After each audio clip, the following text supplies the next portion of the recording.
These live streams are made possible by the generous support of the Sarah B. Folk Charitable Fund.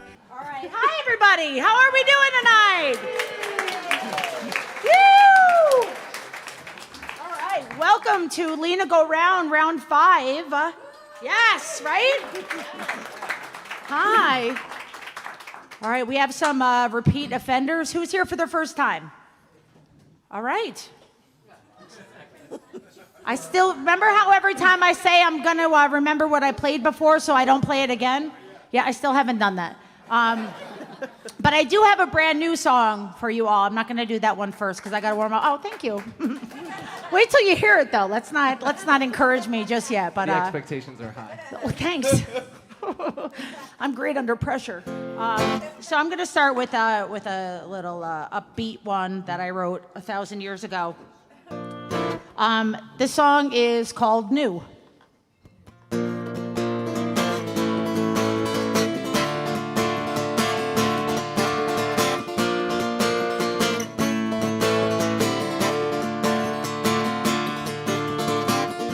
I think I'm trying to convince the world that you're crazy. Did you ever stop and think I'm trying to convince them that I'm not false? No, I'm not. See the bad news flash in your mouth at the speed of sound. While the good ones stay behind. And you said, I said, who cares? Not me. Well, I'm standing in the middle of the road, scream on how, come and get me. And I never read anything to hide, but I know what you told them, and I know that you lied. See, it's funny how you knew before I knew you. You whispered something in her ear, and she didn't understand him, but she took what you thought, embellished the bed, and she passed it on and on. And by the time it came back around, it was news of him and I. But the damage was done and time was lost, and all faith was gone. 'Cause you said, I said, who cares? Not me. Well, I'm standing in the middle of the road, scream on out, come and get me. And I never read anything to hide, but I know what you told them, and I know that you lied. See, it's funny how you knew before I knew you.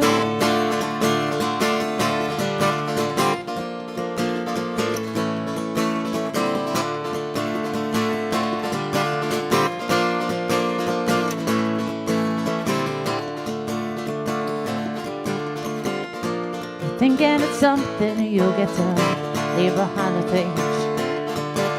There's no time, no space, no innocent mind. Just when you think you're standing on the outside, you're smack dab in the middle of it all. And it's when you think there's that much more to find. And you said, I said, who cares? Not me. Well, I'm standing in the middle of the road, scream on how, come and get me. Yeah, come and get me. And I never read anything to hide, but I know what you told them, and I know that you lied. See, it's funny how you knew before I knew you knew. Yeah, it's funny how you knew before I knew you knew. Didn't you think that it was funny how you knew before I knew you?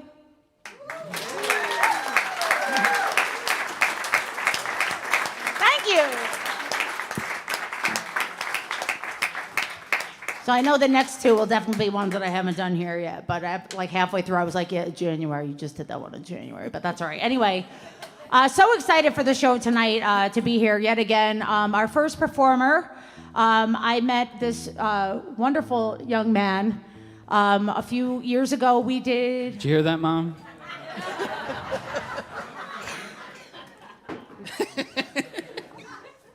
I'm trying to be nice. Okay. We were both asked to do Pride but it was a virtual Pride, and we were playing at the Palace Theater. And so I got to play with my band, and they said that this gentleman, Ryan Leddick, will be opening. And I had heard of him, but we had never met before. And what a sweet boy you are. I just loved it. Like, we just met and we hit it off immediately, and I insisted that he get back up and sing a song with us when the band played, even though he didn't know it, and he figured it out, and the eager little beaver that he is. And but I appreciated that. I just felt like very connected instantly, and we've had some really great discussions, and a good friendship has been built through that over the years, and what songwriters go through and what full-time performers go through in the area and beyond, and everything that goes into that. And sometimes it's just nice to have a friend, in the trenches with you, to have discussions like that. So I'm very grateful that he's here tonight. Give a nice big round of applause to Ryan Leddick. Thank you. Thank you very much. Thank you. And also thank you to Erin for putting all of this on. Thank you.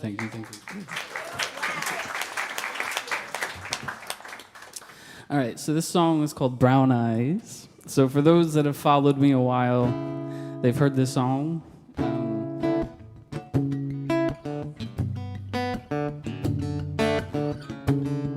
This song is about the first date with someone special.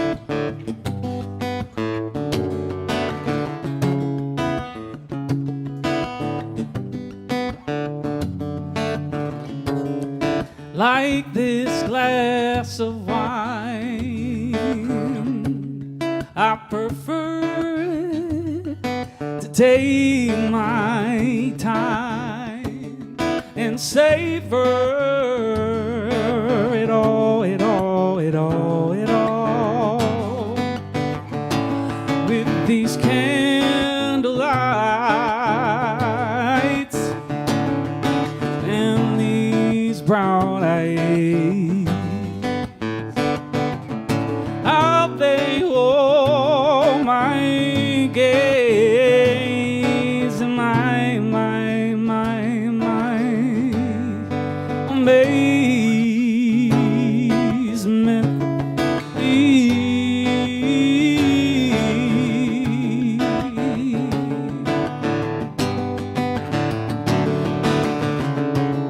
I go around the world once or twice,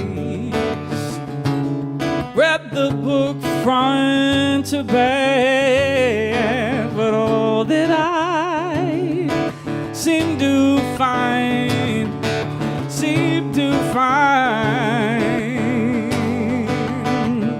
is in these candlelights and these brown eyes. How they hold my gaze and my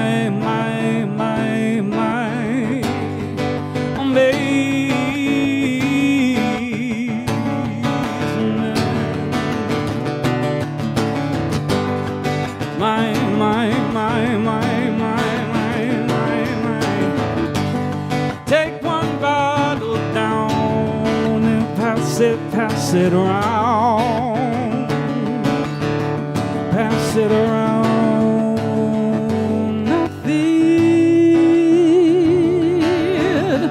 Nothing looks like these candlelights and these brown eyes.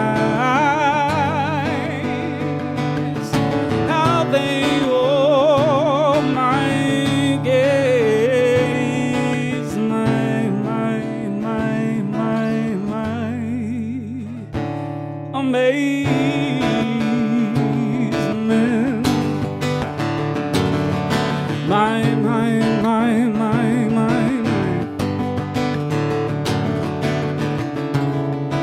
My amazement.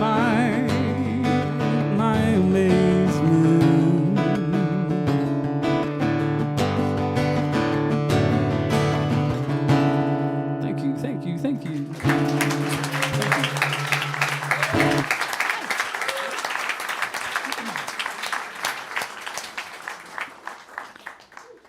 Our next performer, admittedly, we have only recently met, but I have known of Deb for quite some time, as many other people do. But the funny thing about social media is that you can be connected with somebody, but their picture is really only this big, so you never totally know what they look like. And in this case, I knew that you had performed with Song City and all, here multiple times. And I had every intention of asking Deb eventually, once it lined up. And so I was at Song City a couple of months ago, and there was a woman there who, she said something funny, and the gentleman, Scott, who runs Song City, was like, "Settle down, Deb." And I was like, "Oh, that must be Deb." And then the next time I went to Song City, she came up and started talking to me, and I was like, great, we had like this whole conversation, and I thought that I was having a conversation with Deb Kavanaugh. And so then last month here at Lena Go Round, she comes up, she's like, "I just wanted to introduce myself." And I was like, I just met you last week. We had like a whole conversation. And as I was saying that, I was like, no, yeah, definitely a different person. So I'm not proud of this story. But because we don't have much of a history, I had to share that at least. And I'm very grateful to have you here tonight. You're no stranger to this stage. Please give a nice big round of applause to Deb Kavanaugh, everybody.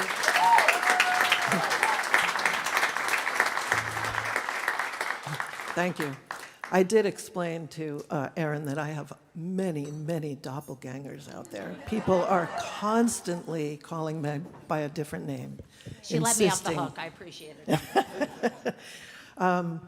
This first song that I'm going to sing, I wrote shortly after my former husband died.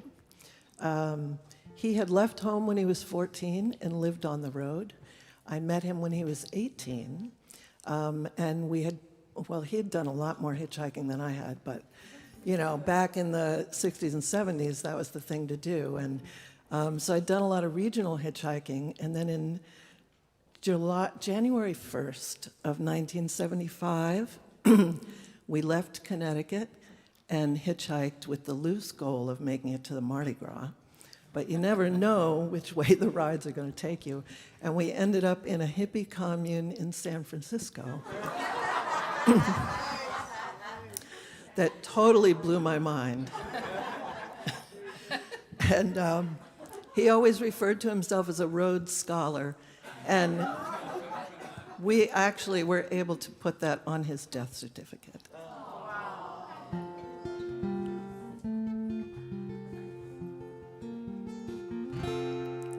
I met you in a cheap hotel when we were both 18. You played on my guitar, then you told me of your dreams. We sang and talked into the night, though I was feeling shy. And later, when I lay with you, I saw the highway in your eyes.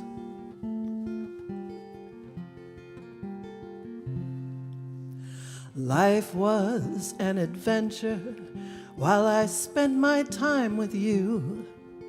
Adventures always have to end, somehow we both knew. We came to the crossroads and we said our goodbyes. And when I think about you, I see the highway in your eyes.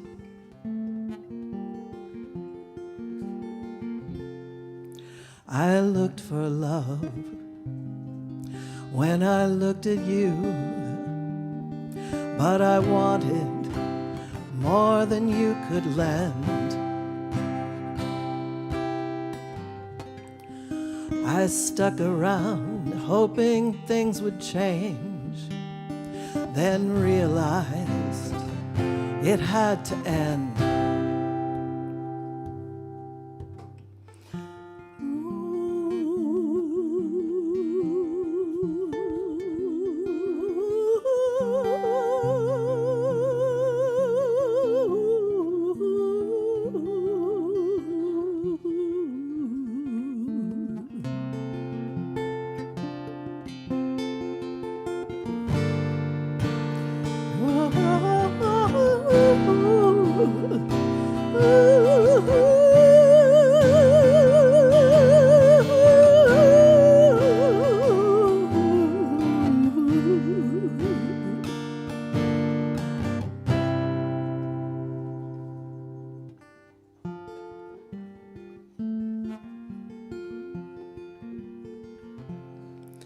Now it's 4 a.m.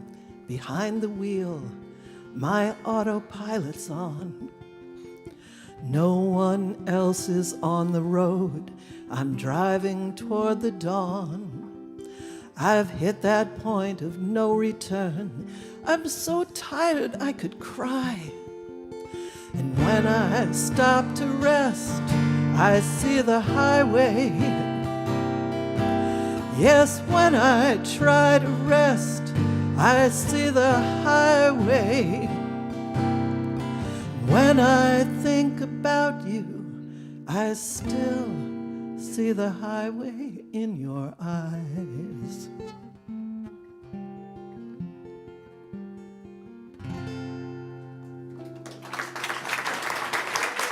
Thank you.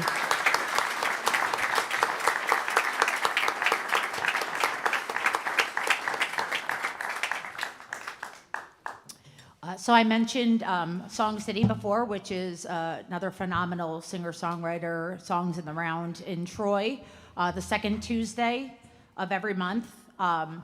And when I first started this series, it was kind of inspired from that and from what I had seen when I was in Nashville. I wanted to do something like this for a while, and it was nice to see that another one had been successful. And I already had like a whole roster of musicians on my radar for who I wanted to work with if and when I was given the opportunity to do something like this. And there have been a couple that I have met since then that kind of jumped the list. And this next gentleman and I performed together at Song City a couple of months ago. November, was it? November, yeah. And except for the when he tried to relate to me when I said something about a gray hair. I'm not playing that song tonight. Don't worry about it. Yeah, I know you're not. Yeah, I couldn't be attacked by you tonight. Yeah, smart. You're sitting further away from me this time. I so chose this. Technically, you're safer, but I was like, yeah, I appreciate your empathy, but no. I feel like you could very easily throw something from I across could. the stage. I feel like your aim is impeccable. But I won't. Yes, it is impeccable. Thank you very much. But no, but I heard him perform at Song City when I was there, and I immediately, when we were done, I told him about this showcase, and we bumped some dates around, and he's come up from New York just today for this. So please give a nice big round of applause to Jacob Shipley. Hey, Al. Thank you. It's not that impressive that I came up from New York. I was also here last weekend, so it's just, like, I'm here a lot. Yeah, no, I'm much more impressive. He walked. I walked. I actually took that bike trip that we were just talking about backstage. I biked up Empire State Trail. with my guitar on my back. That'd be a beautiful little not hitchhiking, but like if I could find a way to a San Francisco commune by biking across the country with my guitar on my back. Yes. I don't know, that'd be beautiful. Anyway, this song has nothing to do with that. The reason why we were bumming so many dates around, I'm gonna be the downer tonight, except I hope it'll be a fun downer. I went through a really bad breakup about 3 months ago. Also, really funny, that song that you just played, the song I'm about to play is almost... Yeah, it's very similar, which is beautiful. Yeah. This is a song that I actually wrote for my ex. I wrote this song for her about a year and a half ago. It's the first song first love song I ever wrote for somebody. And I still love this song. And I'm gonna put it out really soon. So we'll get to all the bitter feelings later. But this song is called Kitchen Floor. We're sitting on the kitchen floor, watching the time go by.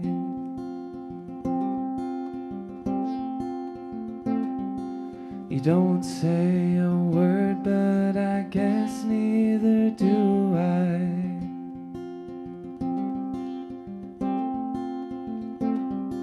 The crumbs from our dinner still look like a banquet.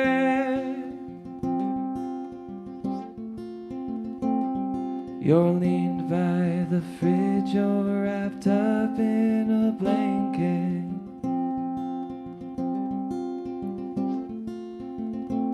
Well, it's nights like these I don't sit where you stand.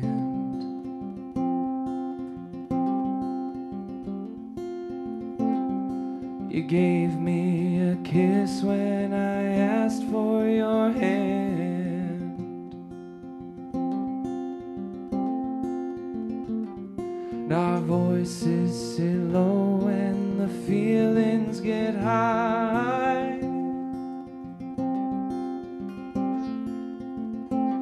If they gave us a glass, we'd break it every time.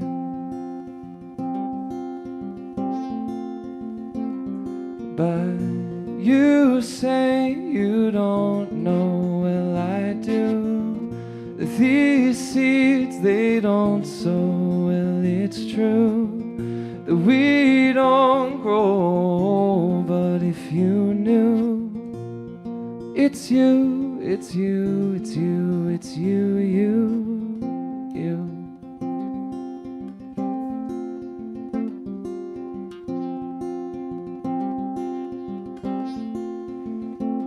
If you asked for the sun, you know I'd pull down the stars.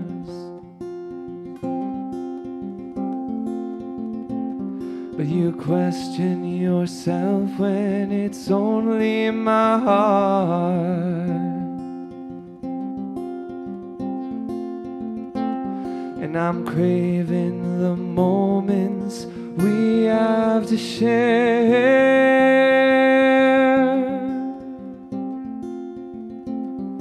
You don't have to ask me if I still care.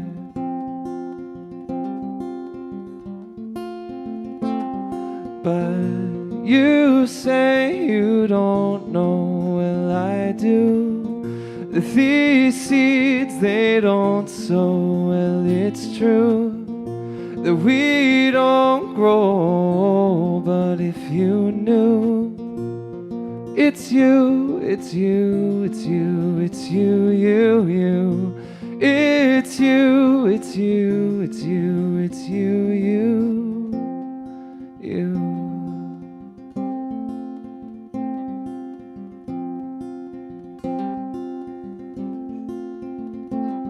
We're sitting on the kitchen floor watching the time go by.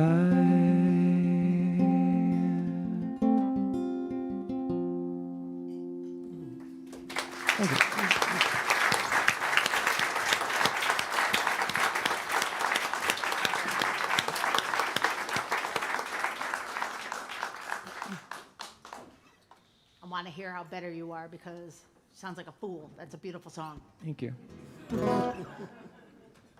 I'm involved now. You'll definitely hear. You'll yeah. You'll hear how bitter I am. All right. I'm on board. So I have notes for this one because when I say this is a new song, it's like not even a day old. Yeah, so, yeah, thank you. So here's a couple excuses first, just in case it doesn't go well. I usually, when I write one, when it comes out that quickly, I try to like run it a couple of times and then just leave it alone and then like see how it adapts in my brain. I also was doing it on my travel acoustic, so I've never played it on Tina, and Tina's much bigger. As Jacob was saying before, it's the biggest guitar on stage, and I do that to, it's like I'm overcompensating. I think you're appropriately compensating, actually. Do you think you're getting paid for tonight? Or? I wasn't initially, but I'm hoping by the end of it I get up there. Well, thank you. But yeah, so anyway, first time playing it on this guitar and first time playing it in front of humans. So everything's gonna be great. We might qualify. What's that? We might qualify. Some of you. I can't really sue, so But I was telling Brian the name of it, and this funny guy here. I was like, it's called Nice. And he goes, oh, so you're being ironic. No, it's the classic duo. Naughty and nice. Oh, again? I'm married, stop it. I'm not. I know, okay.